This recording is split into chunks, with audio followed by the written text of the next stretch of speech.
Ladies and gentlemen, this is really some great news, and it's pretty amazing.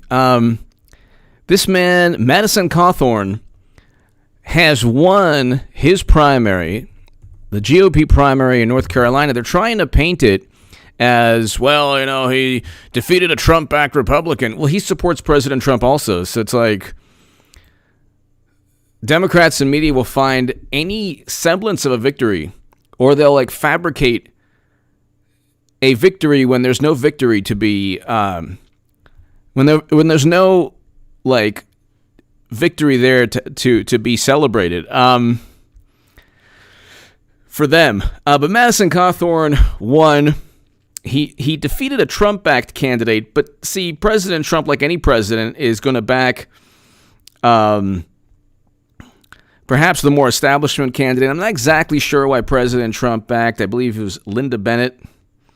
But this man is fantastic, and he survived a serious accident. After surviving a nearly fatal accident, Madison Cawthorn is battling to replace Mark Meadows, and so he didn't let anything get in his way. He let no obstacles get in his way. He's a millennial that is...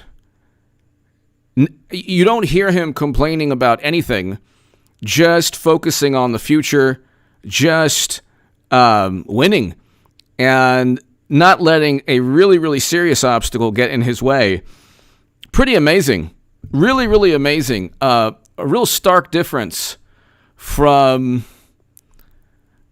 Democrats his age for a number of reasons. But number one, he supports President Trump. So that's number one. Number two, go ahead and subscribe to his YouTube channel. Get him to 1 million subs. Get this man to 1 million subs. Madison Cawthorn, he has 167 subs. I don't know if this is... I think this... I'm pretty sure this is his channel. He only joined in January. So I believe this is his channel. But here's Madison Cawthorn's channel. So subscribe to his channel right here. Eric H526, Luke St. Martin, hello. The two best moderators in all of YouTube. I know it's very, very late. But so you can hear a little bit of who he is right here. This is Millennial Republican running to replace Meadows. And let's see. So I don't know much about him. I just know that it's a good thing to have a 24-year-old Republican. It's a good thing to have millennial Republicans. It's a very good thing. 'Cause I don't think that they're going to run President Trump's campaign into the ground the same way that millennials, or I should say the same way that Rose Twitter ran Bernie's movement, which is now a gigantic bowel movement, into the ground. Bernie Sanders, we can go on forever. This is actually a really, really great moment. Here's a man who, like I said, conquered some really, a really horrible obstacle, but conquered it, is now on his way, hopefully, to winning the congressional seat. So he's won his primary. But here he is on Fox. Let's listen to... They're trying to say that, oh, well, you know what? The Trump Republican lost. It doesn't matter. So President Trump backed a candidate that was a little bit older, more establishment. This millennial Republican won. Good for him. Good for him. So let's listen to this gentleman, Madison Cawthorn. Okay, so here he is on Fox. Oh, Lord, hold on. I'm having Biden-like technical difficulties. Oh, my God, are you serious? All right, so hold on 1 second. 1 second. Oh, by the way, here's his YouTube page right here. So let me just, did I already send that? I believe I did. So here's his YouTube page. Okay. I believe that's his YouTube page. So subscribe to it. All right. So let's see. All right. Hold on one second.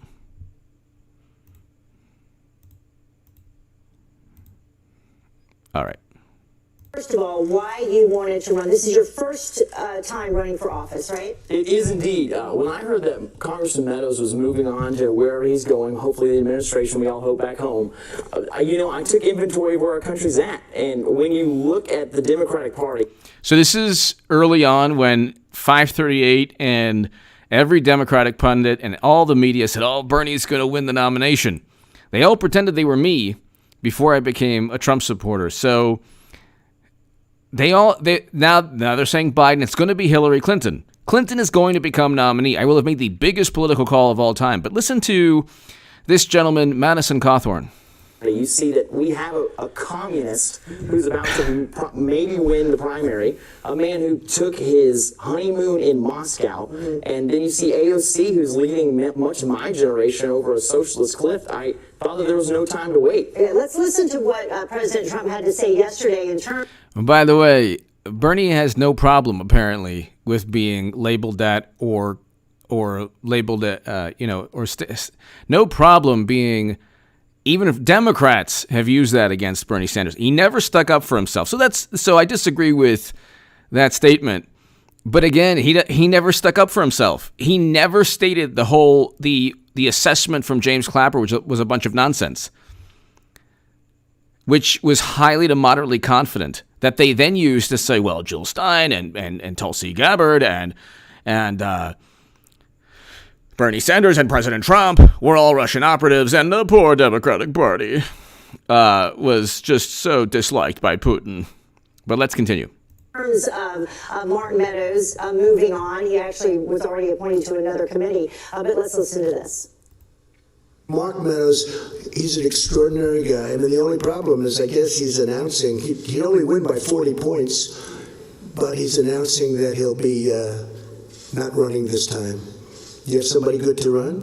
Somebody going to win your district by at least 20 points? And you think you are the man to do the job? So Madison Cawthorn, if he's taking over the district run by Mark Meadows, who is now part of President Trump's administration, then that's great. That's fantastic. Here you have a man who survived a car accident, a devastating car accident, then hopefully gets into Congress and does a lot of great things. Compared to Democrats who say, oh my God, I used to work at a bar. And that's the most amazing obstacle, apparently, that the person overcame. And we can go into other issues also. But let's continue.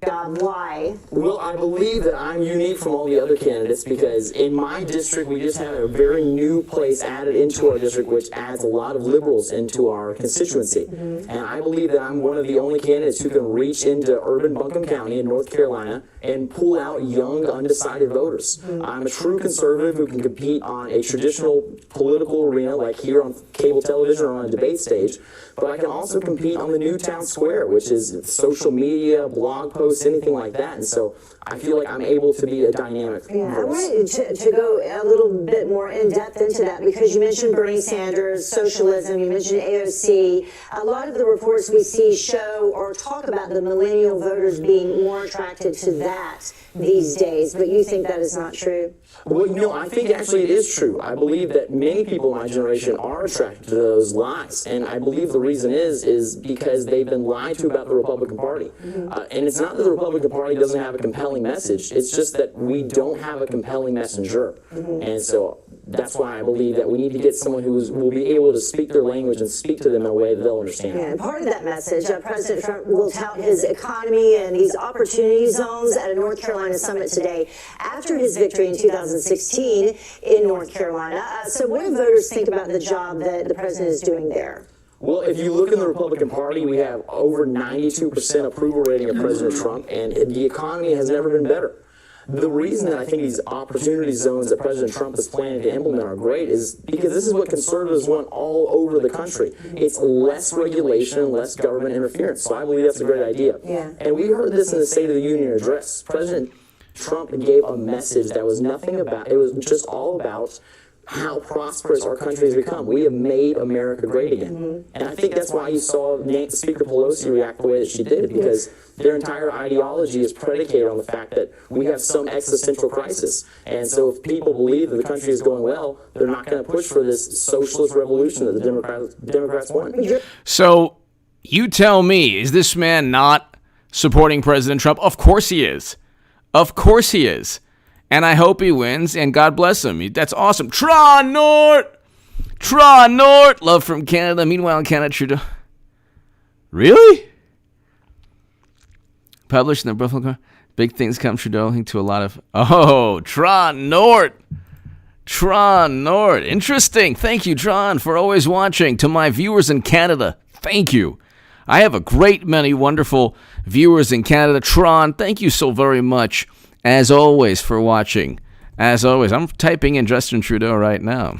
Wow.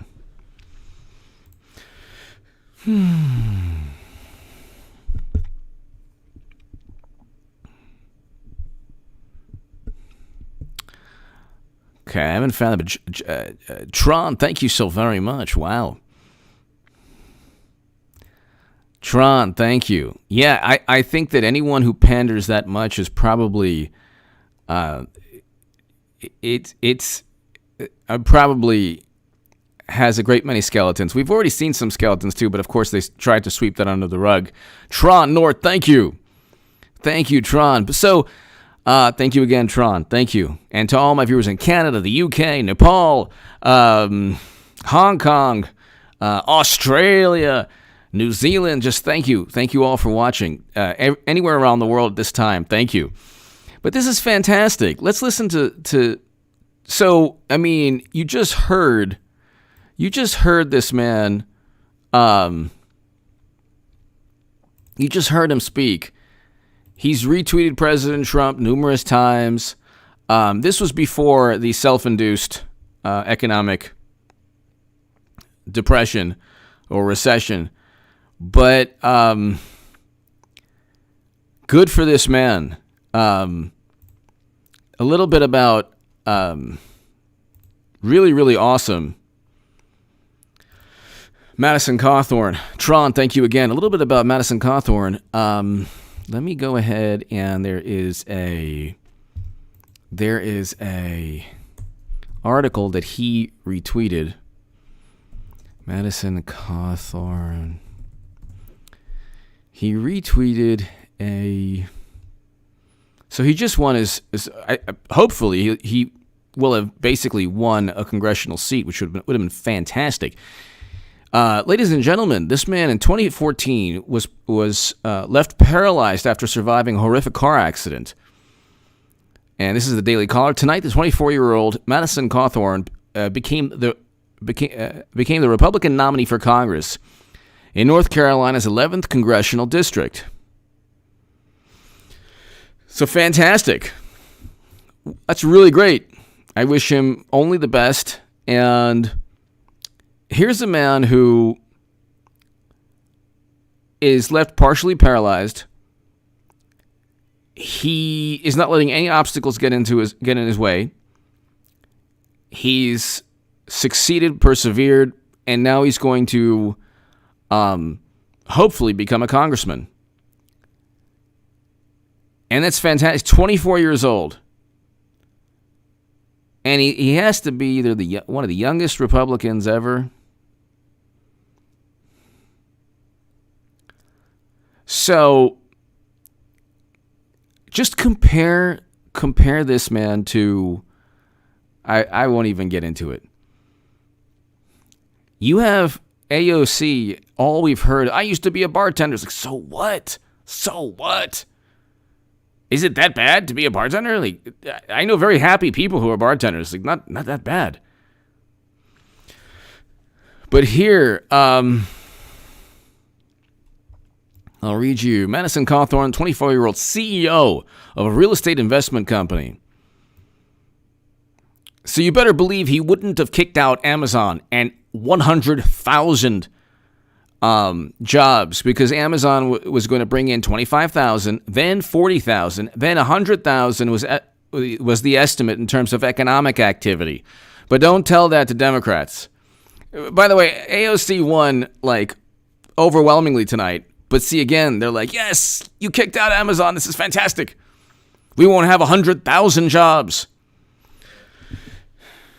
That'll show Amazon when they don't pay taxes elsewhere and apparently follow the law. So if the issue, Amazon, like Bezos, the funny thing is, I actually do think that, well, whatever. The funny thing is, if the laws, if they're not breaking the law, then why, instead of complaining and kicking them out of New York, why don't you change the law to ensure that Amazon does pay taxes? Again, very difficult, kind of difficult to kind of,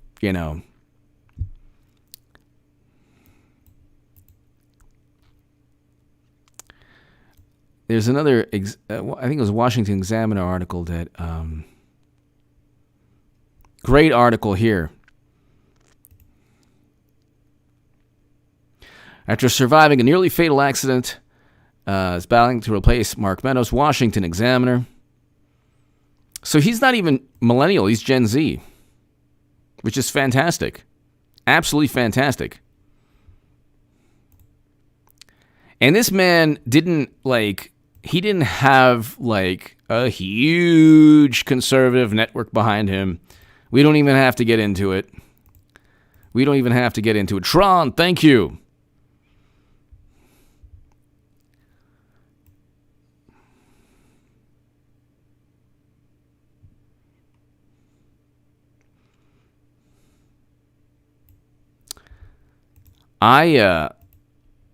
Okay, hold on one second. Let's listen to him a little bit more. Madison Cawthorn. Speaker. Yes. So tell us about that, just briefly. So I was in a very terrible car accident about 6 years ago. I was nominated to go to the United States Naval Academy. I had a full ROTC scholarship. My life was going exactly how I wanted to go. And then I was in a terrible car accident and had to fight back from within an inch of death. And I know you've gone through some very difficult times in your life as well. And so I'm sure that you understand that showed me who I was deep down. I know what happens when I faced adversity, and so I went and took that message and became a motivational speaker. I had the opportunity to start a financial investment into a real estate firm, and so that went very, very well. And then this opportunity opened up to take Mark Meadows' seat, and I believe that I'll be able to be a strong voice for faith, family, and freedom. That's fantastic. That is fantastic. I never thought when I was on the left, like when I was the biggest Bernie Sanders booster on the internet, according to the Huffington Post, and the unofficial scribe of Sanders' most hardcore voters, according to the Washington Post, I never thought I'd be saying, my God, this is so fantastic. A 24-year-old Republican, and he's actually Gen Z. I believe like Gen Z is up to 24, 25. But this is fantastic, ladies and gentlemen. God bless this man. Like, they've gone so far to the left that I am like Rush Limbaugh, and God bless Rush Limbaugh. He shared one of my articles. And talked about it for 2 days in a row on his show. But, by the way, share, in addition to my political writing, I have an article that I want everyone to share. And it's a sports article. Just, you know what, if you disagree with me, read it. Give me your thoughts on it.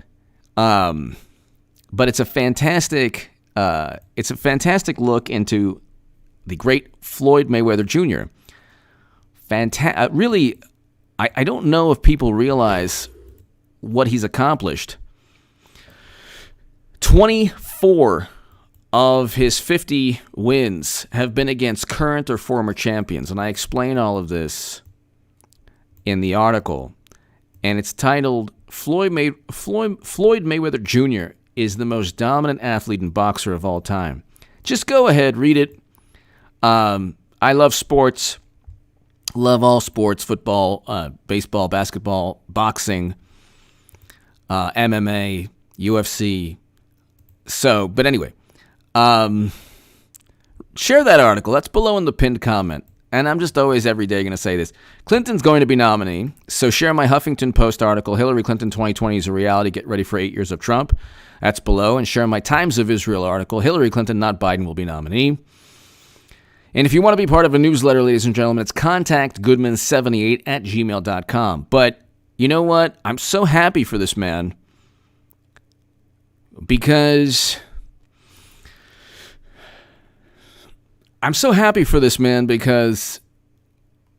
here's a young man who loves the country. I'm not saying that you can't love the country if you critique or if you look at history, but there's a certain point where if you look at American history and you want to, like certain horrendous organizations around the world that I can't even mention, but if you want to erase the past, like certain authoritarians that I don't want to mention, you're doomed to repeat the past if you don't remember it. And today's left-leaning young people, they seem to think that if you erase any... if you erase memories, or if you erase historical record, you'll do away with, or you won't, I don't even know what their mentality is. They don't want to glorify or they don't want to legitimize, but that isn't happening. People don't look at, I don't even want to get into it, but the point is, here's a man who looks at U.S. history, very likely says, hey, we've had some really horrible times. We've done some atrocious things.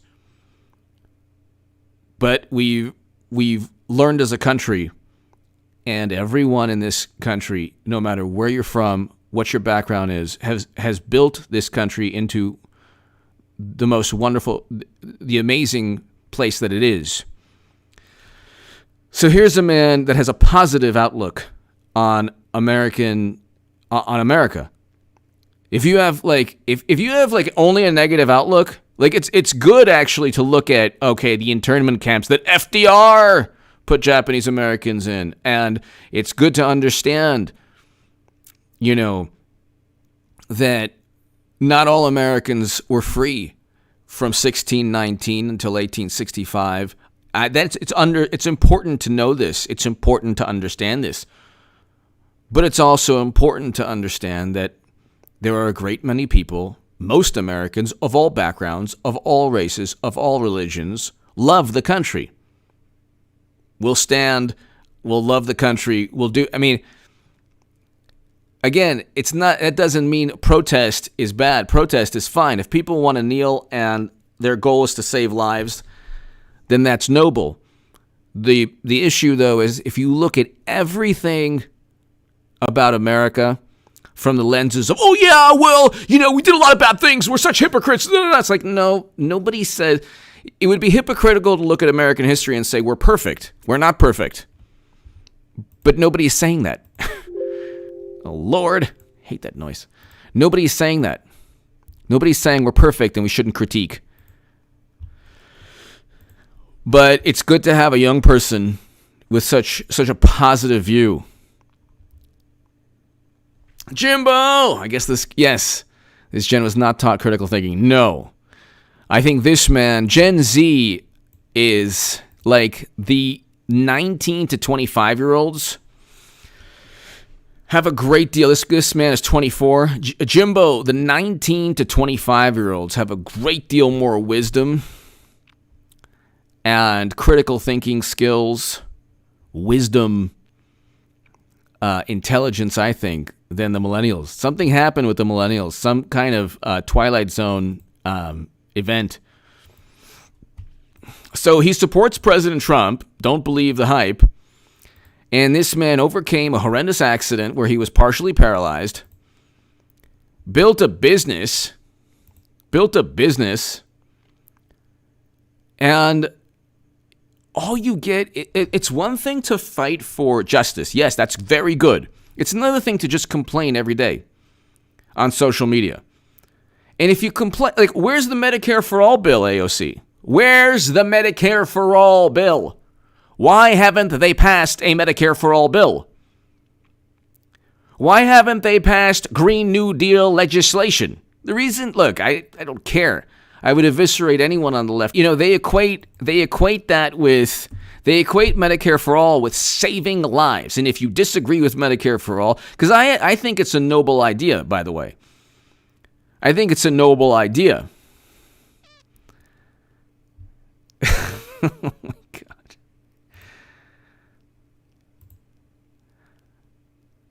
I think it's a noble idea, Medicare for All, but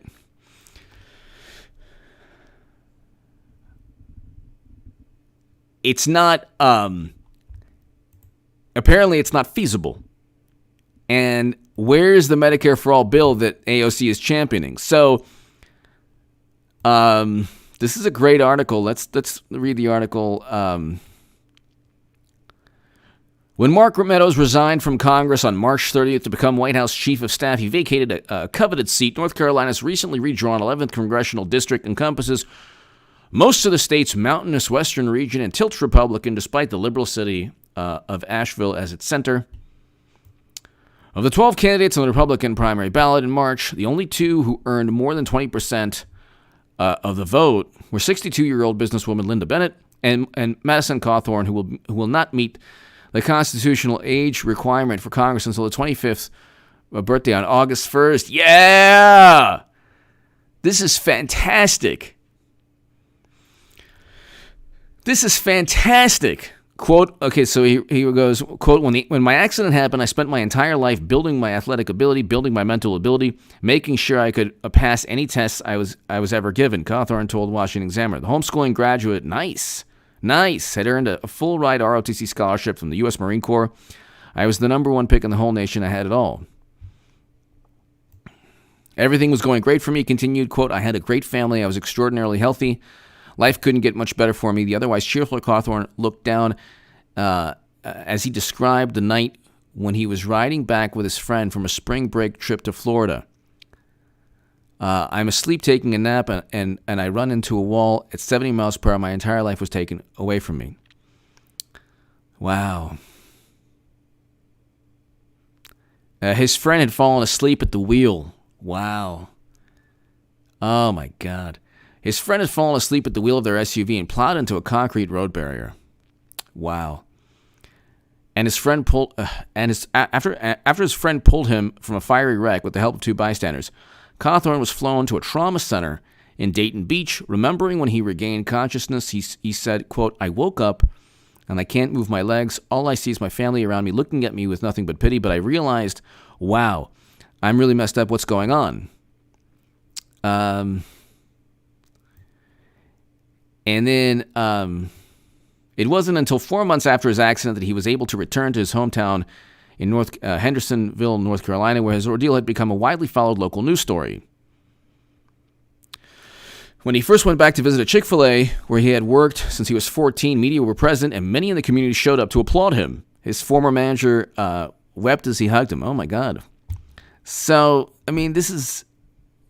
Should Cawthorn defeat Bennett in June and go on to win the general election in November, he would become the youngest member of Congress. That distinction is held by 30-year-old Democrat Representative AOC, who stands opposite him across the widening political divide. I would much rather have Madison Cawthorn, in Congress. This man is obviously a hero. He's very heroic for what he's been able to overcome. And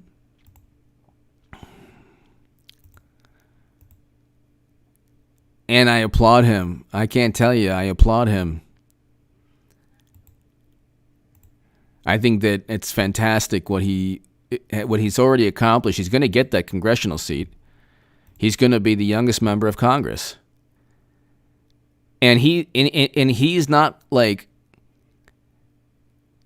the great thing about him is when you look at his he's not like this social media, like he's not obsessed with social media like some other politicians are. So that's a good thing. But he does support President Trump. You heard it. And he supports President Trump. So,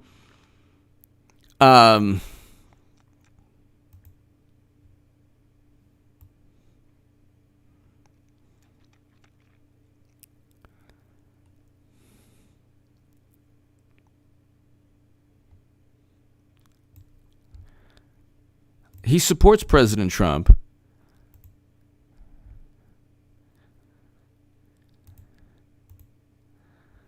And the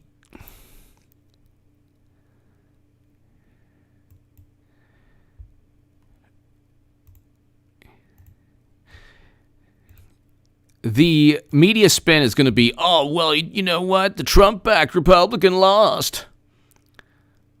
The Trump-backed Republican lost. Oh, my God. It's like, no, this man supports President Trump, and it's good. Look, you need to have C.J. Ackerman. Yuri Bezmenov was right. C.J. Ackerman, thank you.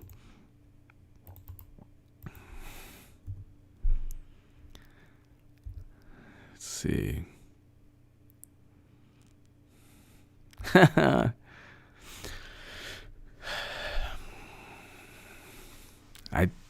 You know what? I have to read up on what he was saying. I read a little bit of what he was saying a while back.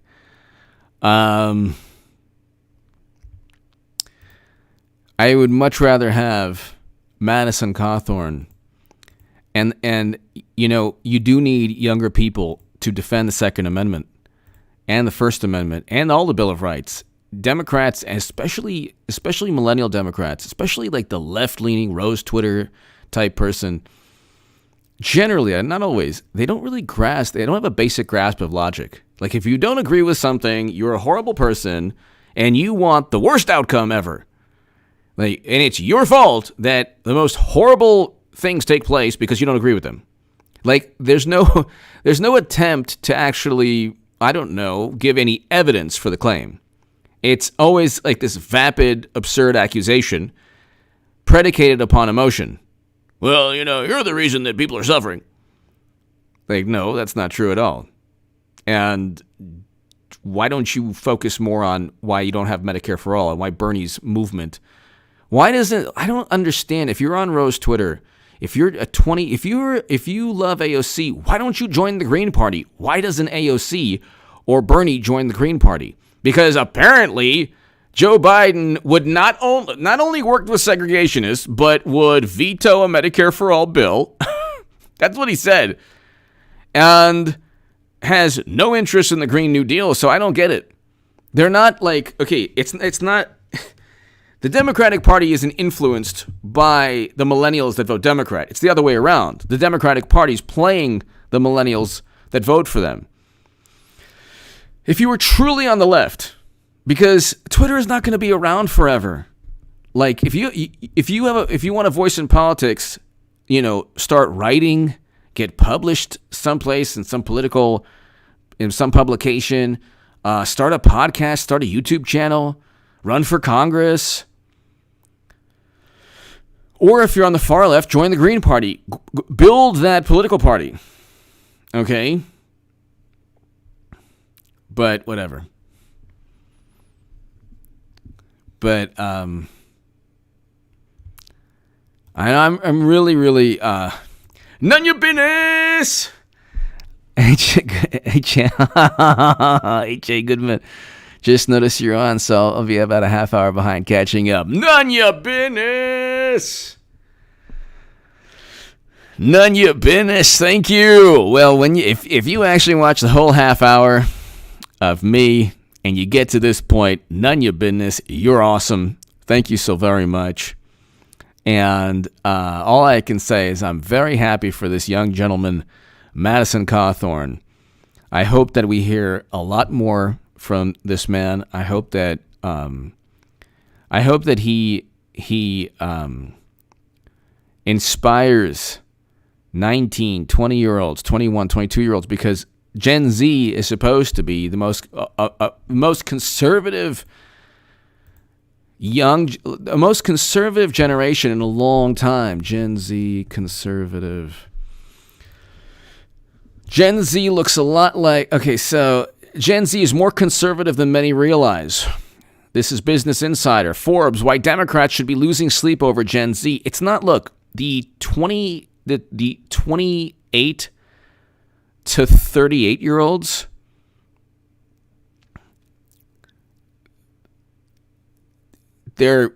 I can't say, like, let's put it this way, politically, within the Democratic Party, politically, and maybe even politically within the Republican Party, there's not much of a influence there, but politically within the Democratic Party, the marketing is that there's an influence, but there really isn't. And the Democrats have completely utilized and just utilized them and played them. And I think that it would be very, very good for either party. Well, Democrats are toast. November 3rd, they're going to lose. And then you'll get even more Gen Z thinking, okay, well, if they lose to Trump, there's no way. Also, you have Madison, Cawthorn, but you have a lot of people who are upset about censorship, who are upset about a whole lot of issues that Democrats completely ignore or think that they benefit from. Another good thing is that you have Gen Z that aren't, like, their lives aren't obsessed with a cyber reality or a cyber profile. I think that about 5 or 6 years from now, you're not going to have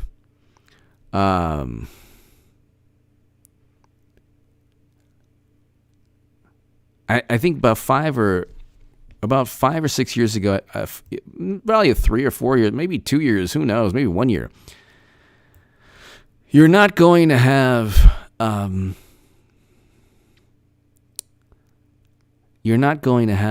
the influence that Twitter is not going to have.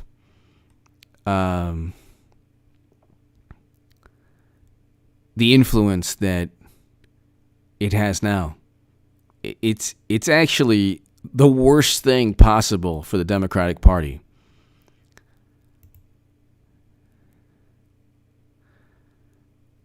It's actually the worst thing possible.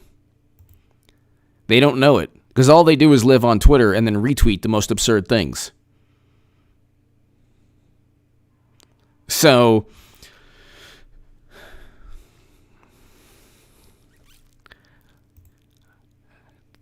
I mean, really, really happy for this man.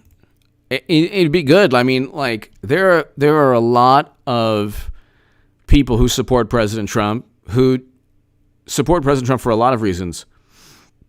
Foreign policy being one of them, because he wants to end foreign interventions, and he just signed a peace deal in.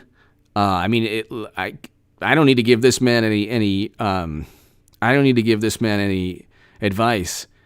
He's already going to go in. He's actually achieved more politically than most people on the planet. But if I were Madison Cawthorn, I would talk about the foreign policy achievements of President Trump, especially signing a deal to end our involvement in America's longest-running counterinsurgency military conflict of all time in our history. So that was signed by the administration in late February, early March. Nobody's talking about it. So, I mean, it's a very good thing. Ladies and gentlemen, thank you very much. I think that there's not much more I can say other than I'm really, really happy for this man. I think that he's going to do a fantastic job in Congress. I can't tell you how happy I am for him because I'm extremely, extremely happy and proud of him and happy for him. Ladies and gentlemen, if you want to be part of a newsletter, it's contactgoodman78@gmail.com. People, thank you so very much for staying up late. Clinton is going to be nominee. I will have made the biggest political call of all time, ladies and gentlemen. Share my my sports article in my sports column or in my piece on Floyd Mayweather Jr. I think he's fantastic. And that's below in the pinned comment. Give me your thoughts below. If you want to support my voice long-term, people, my Patreon is below. Jimbo! Thanks, HA. Great live streams today. Thank you, Jimbo. Thank you, as always, to my Australian viewers. Jimbo, thank you so very, very much. Thanks, Jimbo. Ladies and gentlemen, I'll see you tomorrow.